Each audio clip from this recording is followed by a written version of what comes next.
my name is Melissa Grace, and I'm a dream interpretation coach and intuitive reader at thenightisyoung.com. And I have been doing dream work since 2007 professionally. I absolutely love dream work as a way of accessing my inner self and my unconscious, and using the information I receive to transform myself. And that is a process I've been in personally for over 20 years.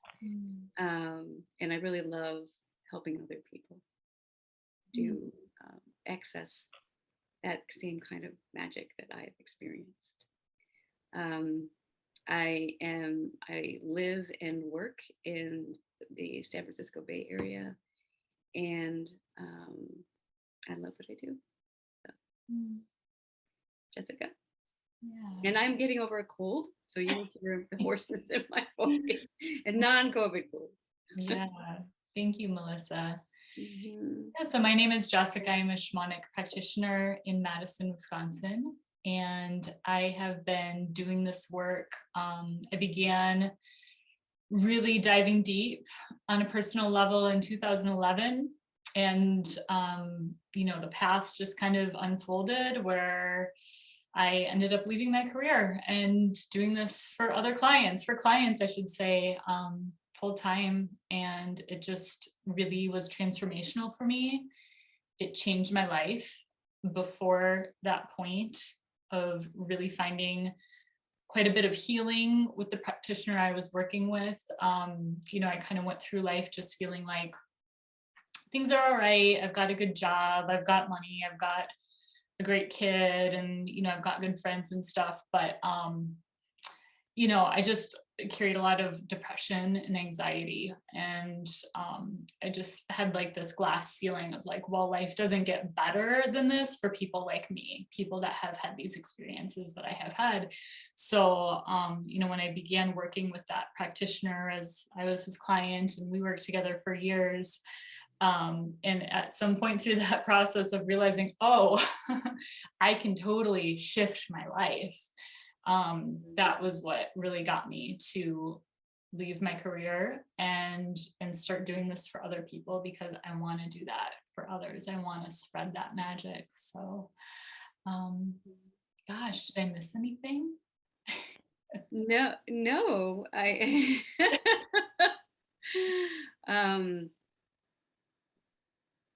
no, I don't think that you did. That's I really appreciate you talking about how, the kind of deep place that this work brought you out of. Like, you were in, experiencing anxiety and depression a lot, and finding something that actually brought you out of that.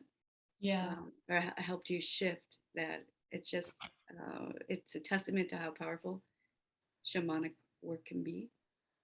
And I would say for myself that it's absolutely true for me that when I started doing dream work, I was a very different person. And dream work helped me to, I think the thing that helped me to do the most was to rely on my own authority, because my images, I learned that my images from my dreams were trustworthy sources of information about how to live my life. And that meant that the authority for living my life came from me, and it didn't come from, a psychic or the therapist or anyone else. It came from me.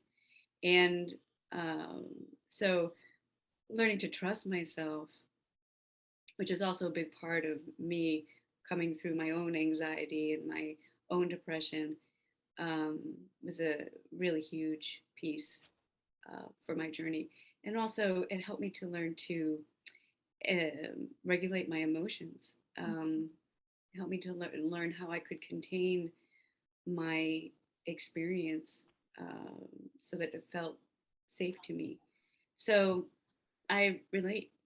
I think both of our paths have helped us through difficult times. Certainly dark nights for me. Yeah. And led me back to the myself. Mm. So, and that's part of why I'm so passionate about sharing it with other people, is that I know how powerful it is. Yeah, I love that. I love that so much. And it's, there's so many paths to get to this place of healing and wholeness. And of course, we're never like squeaky, shiny, clean, and like perfectly healed. No, No, by no means will you receive that yeah. in life, just generally. But I just love that there are so many paths. If this resonates with you, if it doesn't, like wherever you fall, it's okay, because there's a million options to help you heal. So and that's what kind of drew me to you, Melissa, is my friend Anne had told me about Jung's Red Book, which I don't own. It's very expensive, but I've looked into it. There's some really good videos on YouTube where people are going through page by page, and I'm like, oh my gosh, this is like shamanic journeying images. This is the imagery that we're seeing in shamanic journeys. And not to say we all see the same imagery. There are some images that are kind of universal, and then so much of the experience is personal. But I was like, holy crap, he was like doing shamanism. And so that just kind of was like a new level of my appreciation for his work. And then it was funny because somehow I got added to your Facebook group, The Night is Young. I have no idea how, because none of my friends were in it until I got in it and I started adding them. So somehow I got added to that, or maybe I got an invite and I was like, sure. And I saw you, Melissa, and I was like, oh, she's amazing. And this is something I've never done. I'm not much of like an internet person, but that's changing. I do see it as a really good tool to spread healing and love. So I'm gonna shift. But historically, I haven't been one to like spend a lot of time on the internet, and especially like making internet friends. But I saw you and I was like, I feel like we should do something together. And I reached out to you and you're like, oh, another request. I think it's kind of like, I get these requests all the time. And I was like, and we just started feeling each other out and like talking and really building a friendship and getting an idea of like, each other's, what's the word? I mean, just like our philosophy for what we do and why we do it. So. Yeah, like our ethos, or what drives us. But I wanted to go back to what you said about when you looked at the Red Book and you saw shamanic symbols, or you realized that Jung went through that process. Yeah. Because he absolutely did, I think, too. I mean, there's controversy about when he wrote the Red Book. He was breaking down psychologically. He was breaking down, and the images he created and the inner dialogue that he records in the Red Book, which is basically a big diary for him, became the foundation for his whole philosophy of, his whole theory, all of his psychological theories. And I absolutely feel, I mean, there's controversy about actually what happened to him. But when I read about what he was going through, to me, it felt like a shamanic breakdown. Yeah. Almost like a psychic dismemberment. And he had to put himself back together again. It speaks to how these connect, how shamanic practice and dream work connect, because there's a way that dream work is its own kind of shamanic practice. Absolutely. And, that where you're accessing, you're kind of, when you're deep in dream work, it's almost like you can go into a trance state. And there's something called active imagination, where you re-enter a dream with your imagination. But you're accessing spiritual parts of yourself that know things that your conscious mind doesn't know.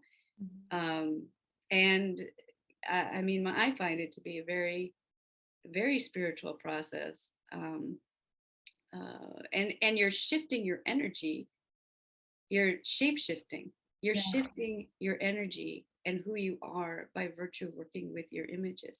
So in similar of doing shamanic journeying or working with energy in a shamanic way, you're shifting your energy, you're using your own power and the power of the guides and that come to you to shift your energy. So it felt very similar to me. But also when I met you, it's true. I thought, oh no, someone else who wants to kind of, you know, I don't know, collaborate because their life coach told them to collaborate. But well, and you've got a great platform and a lot yes, of, yeah. And you've got a lot of community there. So oh, thank you. yeah. But as I started talking to you, I realized this is a lovely, wonderful human being who Thank you. has a lot of integrity and is coming from their heart, which is how I like to do work. Is, I mean, I essentially I come from my heart, and I feel like you do too, and that is it was really important to me, um, realizing that there was somebody who was approaching their work with the same love, for the lack of a better word, love for, and respect for the work itself and for clients, the people who come to us, understanding the great responsibility in that, and wanting so much to do the very best by the people we work with. And not everyone necessarily has that as a guiding force in their work in the world, and I felt very much that you did. So, and I'm profoundly impressed with the um, the work that you do, the energy that you cultivate and bring in, and the purity of heart, the desire to be a pure channel for what is to come through you. To me, it's so much of this work is about opening up to the creative energy of the universe and being a channel for that, and being willing to let go and see what happens. And I know that that's something that's when things get really amazing, when you let go and allow the energy to come through you. And I know that you know that too. So in the work that we've done together, I've seen that happen. So I very excited to be working with you. Oh, thank you. Thank you. I feel the same about you, just sitting in your dream circle and having, that experience of that reading with you. It's just so powerful, and, approaching it with like this very humble heart and in a way that's so gentle and gives space for people to hear something and know, like, well, you're not telling me because you're the expert and I need to just get on board with this. Like, you're just sharing some ideas and you're leading me. I really appreciate that. So thank you. And that's what dream work is meant to be, is that the facilitator is only a guide. And I'm sure you feel like that with your own work too, that you're just a guide or a space holder. We're holding space for people to find their own wisdom and their own sacred source. So again, it's as with me, where I learned that I was my own authority. It's very important to me that people who work with me learn that they are their own authority. And so never say what a dream means. Never tell someone what their dream means. Let it unfold for them what it means for them. So, and that's the approach I bring. And I'm sure that you also bring that in your work with people, where you just give them the tools and allow them to unfold to themselves. Yeah, absolutely. Because my goal at the end of, like a series, if we're doing a series together, we're working together on a continual basis, is that they're to a place at the end of that they feel empowered. Exactly. And they can do a lot of their healing work without me. I don't want to create a situation in which somebody is dependent upon me. That's not empowering. Exactly. Yeah, Yeah. exactly. So we created the series,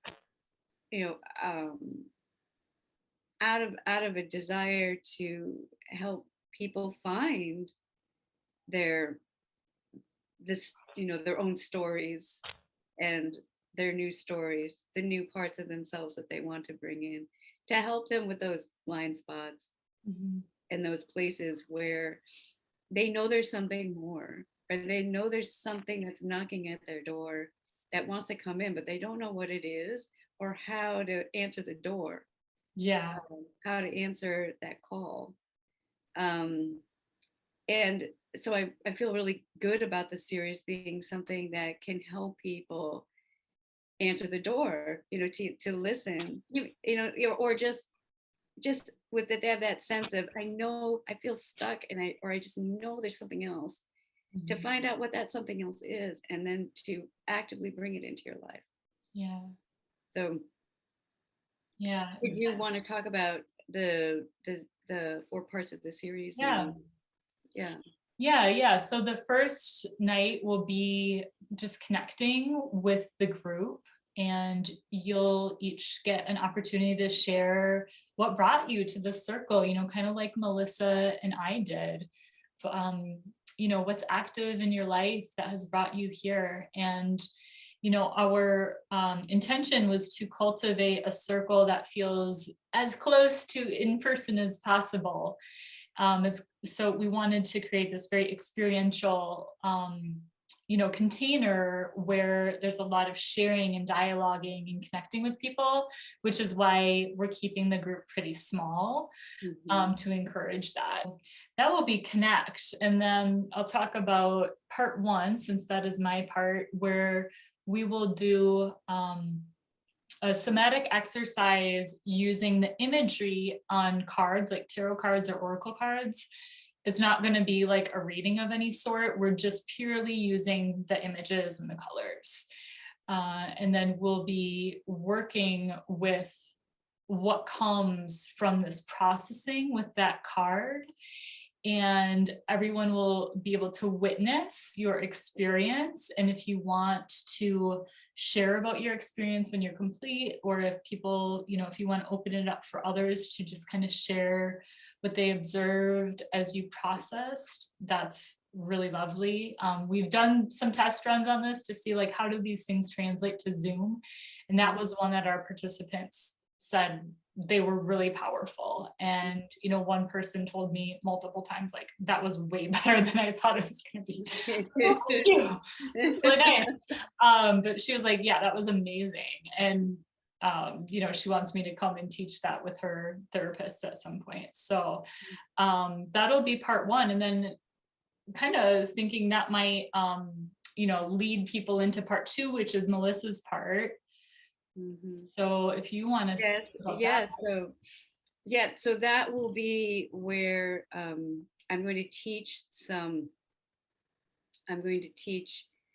principles of dream work, how we do dream work, and then we'll begin to work on each other's dreams.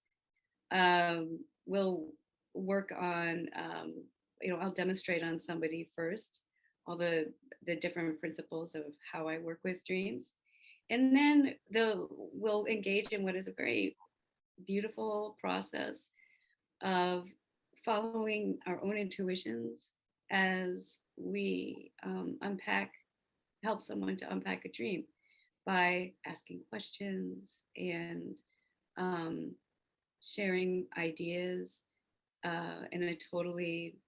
in a way that is which I will guide, so that the dreamer always feels that they own their dream and that nobody is telling them what their dream means. But it's really interesting what can happen when you create what is basically a dream circle with the intent of connecting with consciousness, with what consciousness wants to bring in. It's so always amazes me how just the right things are said. Um, and we wait for what are called aha moments, where we get something that we would never have thought of before. And it's what I hope is that from the first part of the process, where there's an insight that's going to come forward from working with the oracle cards, that if participants want to, they can incubate a dream, they can ask for a dream that further elaborates on how to cultivate the whatever it is that the quality that they have discovered through the oracle card exercise.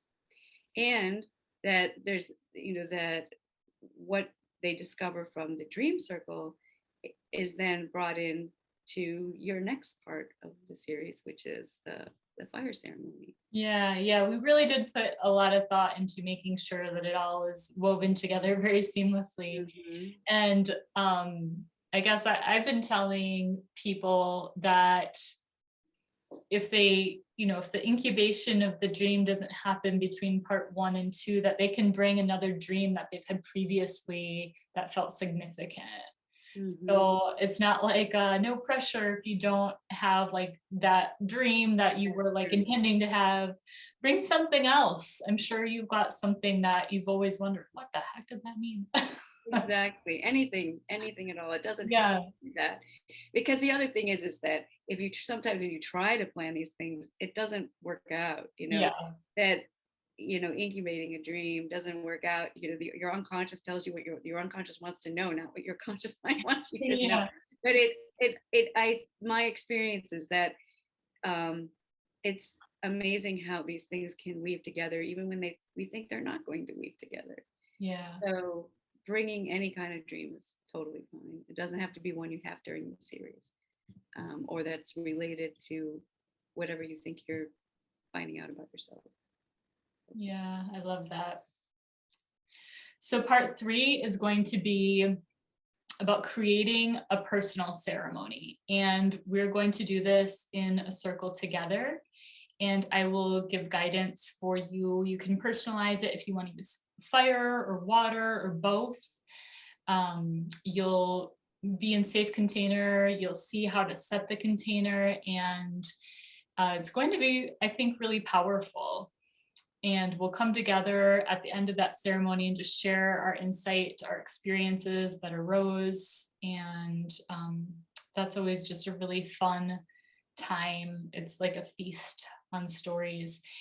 And after that, you'll receive some guidance for how to now take your ceremony and do it outside of our sessions together. So you can do that if you want, but I will give you some written instruction and some ideas for how to do that. So that is part 3. And then part 4 is coming back together. And we've got something special planned for you. I don't want to really give it away. that will have the focus of that will be about integrating everything that has come forward in the other 3 parts of the series, and sharing, because I think an important part of integrating is sharing, is talking about what has gone on for you, during this process. That it's not a part of the integration process for everyone, but I do think it can be helpful to say what it is you've experienced, and have other people really listen to that and to reflect back what your experience has been, what they see it to be. And in those kinds of sharings, our soul sharings, deep soul sharings, where we're really there for each other as creating that container that we need to sort through and figure out what doesn't work for us anymore, and what this new energy that we want to bring in. So the objective of that part of the series is just to bring it home, bring it inside. Maybe think about, who is this new person that I am becoming? Who will that new person be in the world? And this is the part of the series where we get a chance to think about that and imagine and envision, have a new vision a new dream for ourselves, and where and how we're going to bring it to the world. So it's sort of like our birth. Yeah, absolutely. It's so much like an anchoring of the shifts in the, Mhm. energetic transmutation. Mhm. um, Anchoring that in a way that not only feeds you, but it shows in the relationships that you have with, your friends, your family, your loved ones, coworkers. Absolutely, Yeah. absolutely. When we shift, other people are affected Mhm. um, in positive ways. It's hoped that there will be that the energy that we're creating in this series, which we will all create, we will co-create it together, will move out Mhm. into our world, into our worlds, in a positive way, um, and help sustain and nourish ourselves during what is a very difficult time Yeah. um, in our, Yeah, in the world's history.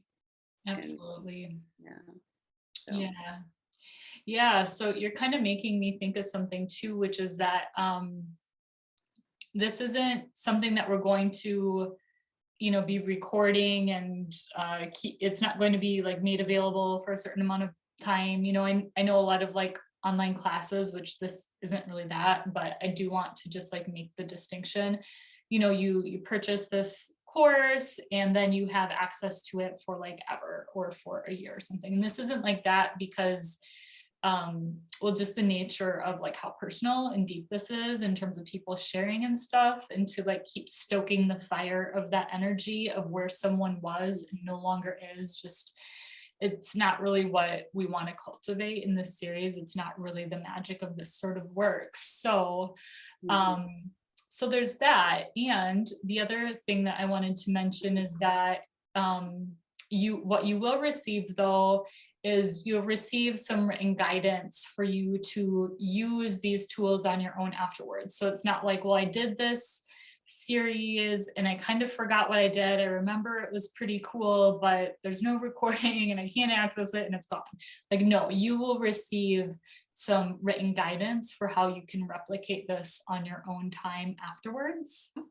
We really hope that we really want to extend our most sincere invitation to come and be a part of what I know will be something very special, um, especially because I find that the people who are drawn to this work are deeply soulful people um, who are really committed to their own inner work, and um, that bring um, real attention and sincerity to their presence in the circle.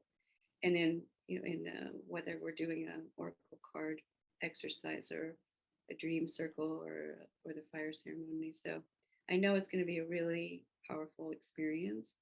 And if you feel at all called to come, I encourage you to come. Um, and if you have any questions, feel free to reach out to either one of us. I'd be happy to talk to you further. Beautifully said. Thank you, Melissa. Mhm. Yeah. Yeah. Yeah. Good. Well, I don't think I have anything to add to that. Hmm. Okay. We are complete, and I hope that this message finds everyone well and that you are feeling happy and peaceful and centered. Yes. Thank you. May you feel happy, peaceful, and centered. Yeah. All right. Well, have a wonderful morning, evening, afternoon, whatever it is for you, and we will hopefully see you soon. Bye. Bye bye.